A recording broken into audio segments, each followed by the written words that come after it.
هاني جيت اختي نتقاسم معاك تقضيتي هذه التقضيه ديالي من السوق الاسبوعي اللي تقامت عليا ب 1290 اللي هي 65 درهم.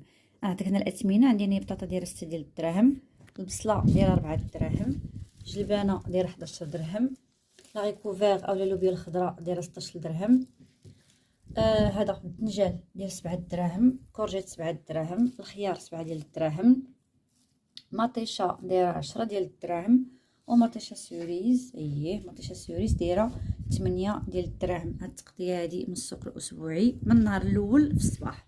يعني الا مشيتي مثلا في العشيه ولا ورا العصر تقدري تلقاي اثمنه مرخفه شويه على هذه اللي عطيتك في هاد لا فيديو هادي. ولكن المهم هاد الاثمنه دابا باش تاخدي فكره قبل ما تمشي تقضاي في السوق. تتقولي لي نتيا شحال الثمن اللي كتحطي في الخضار. يبان لك ان اخي الزوم ما جبتوش هاد المره، كتبقى عندي من السوق الفايت.